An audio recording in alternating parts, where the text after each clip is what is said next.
চরম তারল্য সংকটে আছে দেশের কয়েকটি বেসরকারি ব্যাংক। কেন্দ্রীয় ব্যাংক থেকে ধার পেয়েও সংকট কাটাতে পারছে না ব্যাংকগুলো, ফলে গ্রাহকের চাহিদা মতো টাকা দিতে পারছে না এসব ব্যাংক। গত কয়েক মাসে তারল্য সংকটে থাকা ব্যাংকগুলোকে প্রায় ২৮,০০০ কোটি টাকা ধার দেওয়া হয়েছে।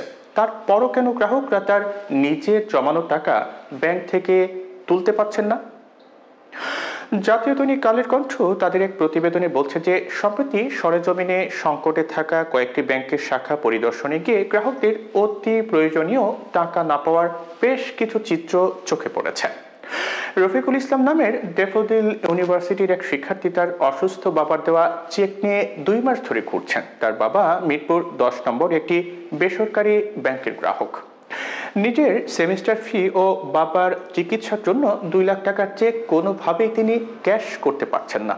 রফিকুল বলেন, নিজেদের জমানো টাকা তুলতে এভাবে জুতা ক্ষয় করতে হবে তা কখনো ভাবিনি। এই টাকা কবে পাবো তাও বলতে পারছি না। সংকটে থাকা আরেক ব্যাংকের এক শাখায় কথা হয় গ্রাহক নুরুজ্জামান সৈকতের সঙ্গে। তিনি ৫০,০০০ টাকা তুলতে এসেছেন, কিন্তু তাকে দেওয়া হয়েছে মাত্র ৫,০০০ টাকা। এ নিয়ে ব্যাপক ক্ষোভ প্রকাশ করেন নুরুজ্জামান। ঢাকার একজন আইনজীবী ওই ব্যাংক থেকে ডিপিএস এর বিপরীতে ঋণ নিয়েছিলেন। সেই টাকা স্থানান্তর করেন ওই শাখাতে তার মেয়ের অ্যাকাউন্টে। প্রথম দফায় ১,০৫০ তুলতে পারলেও বাকি টাকা আর তুলতে পারছেন না।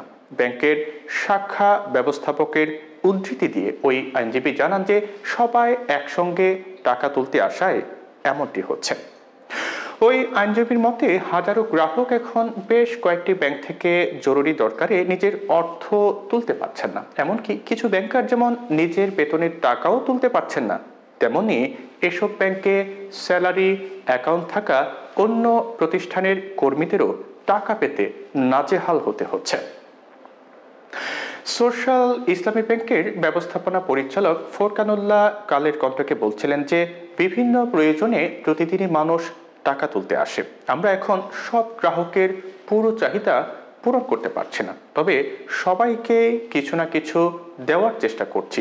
সব গ্রাহক একসঙ্গে টাকা চাইলে বিশ্বের কোনো ব্যাংকই টাকা দিতে পারবে না। বিশ্লেষকরা বলছেন, বছরের পর বছর ধরে হওয়া অনিয়মের জের টানছে ব্যাংক খাত। কয়েক দশক ধরে এ নিয়ে নানা আলোচনা সমালোচনা হলেও যথাযথ পদক্ষেপ নেয়নি সরকার। খেলাপি ঋণ আর লুটপাটে প্রথম দিকে সরকারি মালিকানার ব্যাংক এবং পরে বেসরকারি খাতের ব্যাংককেও রুগ্ন করে ফেলা হয়েছে, কিন্তু আইনি পদক্ষেপ নেওয়া হয়নি।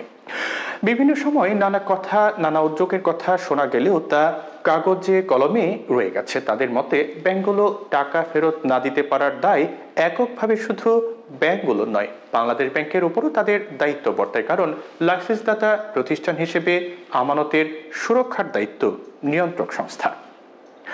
বাংলাদেশ ব্যাংকের নির্বাহী পরিচালক ও মুখপাত্র হোসনে আরা শিখা বলেন যে ব্যাংকে গ্রাহকের আমানতের টাকা নিয়ে আতঙ্কের কিছুই নেই, সবাই তার আমানতের টাকা ফিরে পাবেন। ব্যাংকগুলো ঘুরে দাঁড়াতে কিছুটা সময় লাগবে।